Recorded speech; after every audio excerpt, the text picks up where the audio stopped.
Arthur Schopenhauer was a thinker from Germany who lived in the 19th century. He wrote a big book called The World as Will and Representation. In this book, he talked about his idea that everything in the world comes from a powerful and unconscious force called the will. Schopenhauer was also interested in Buddhism, and he tried to blend Western philosophy with Buddhist thought. He was one of the first Western philosophers to acknowledge the influence of Eastern philosophy on his own ideas. However, Schopenhauer was largely underappreciated during his lifetime due to his academic style and his pessimistic outlook on life.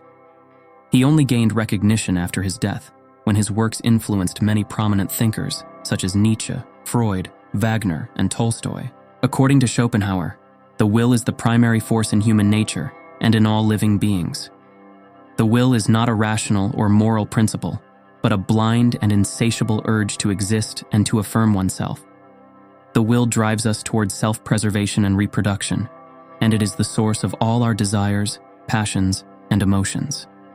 Schopenhauer had a strong focus on sexual desires, which he considered to be the most powerful manifestation of the will.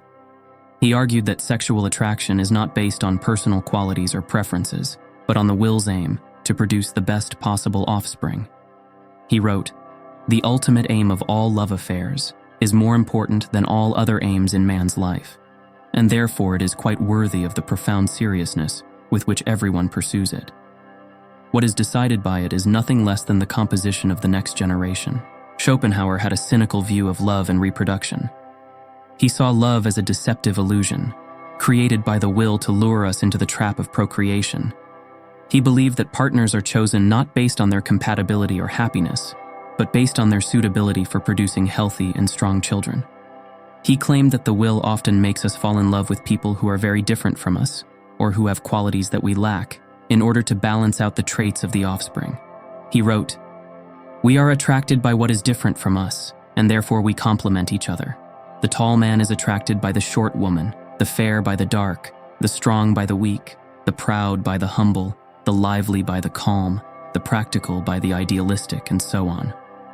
However, Schopenhauer also recognized that there is a mismatch between our romantic ideals and our biological imperatives.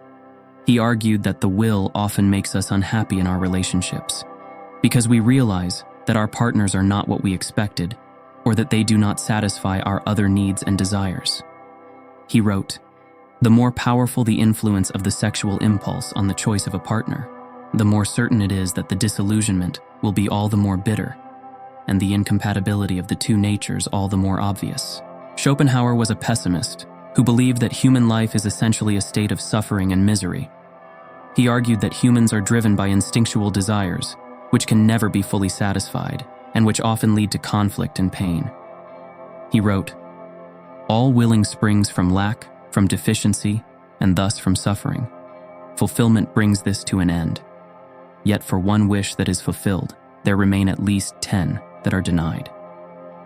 Schopenhauer also claimed that self-awareness worsens our misery because it makes us realize the futility and absurdity of our existence. He wrote, "Man is the only animal who causes pain to himself, who tortures and kills himself, who spends his whole life in anxiety and despair, and who is haunted by the fear of death and the afterlife." Schopenhauer believed that life is filled with disappointment and suffering, and that the only thing we can hope for is to reduce our pain and avoid our misery. Schopenhauer did not offer any optimistic or hopeful solutions to the existential challenges of human life. He did not believe in any divine plan or purpose, nor in any moral or social progress. He wrote, "There is no more mistaken path to happiness than worldliness, revelry, high life." However, he did suggest some ways to cope with the harsh reality of the world and to find some solace and meaning in life. He proposed two main solutions, the way of the sages and the way of the art and philosophy. The way of the sages is the path of those individuals who transcend the instinctual desires of the will and who achieve a state of detachment and peace. Schopenhauer admired the sages of the Eastern religions, such as Buddhism and Hinduism, who practiced self-denial, asceticism, and meditation. He wrote, "The denial of the will to live is the transition from the phenomenal world, which is the manifestation of the will, to the state of nirvana, which is the abolition of the will." Schopenhauer considered this solution to be the highest and most noble, but also the most difficult and rare. The way of the art and philosophy is the path of those individuals who engage with the aesthetic and intellectual aspects of life, and who find some consolation and joy in them.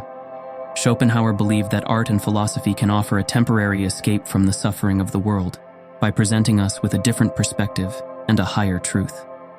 He wrote, "The effect of art is to tear us away from the everyday life with its cares and troubles, and to transport us to a state of pure contemplation in which we forget ourselves and everything else." Schopenhauer considered this solution to be more accessible and common, but also less profound and lasting. Schopenhauer's life was marked by struggles with fame and fulfillment. He was born in 1788 in Danzig to a wealthy merchant family. He studied philosophy at the University of Göttingen, where he was influenced by Kant and Plato. He published his first book, On the Fourfold Root of the Principle of Sufficient Reason, in 1813, but it received little attention. He completed his masterpiece, The World as Will and Representation, in 1818, but it was also largely ignored by the public and the critics. He spent the next decades in relative obscurity and isolation, living in various cities in Germany and Italy. He had few friends and no romantic relationships, except for a brief affair with a young seamstress who later sued him for assault. He found solace in his philosophical work and in the companionship of his dog, a poodle named Atman, reflecting the Sanskrit word for true self. He died in 1860 with a sense of calm and serenity after suffering a heart attack.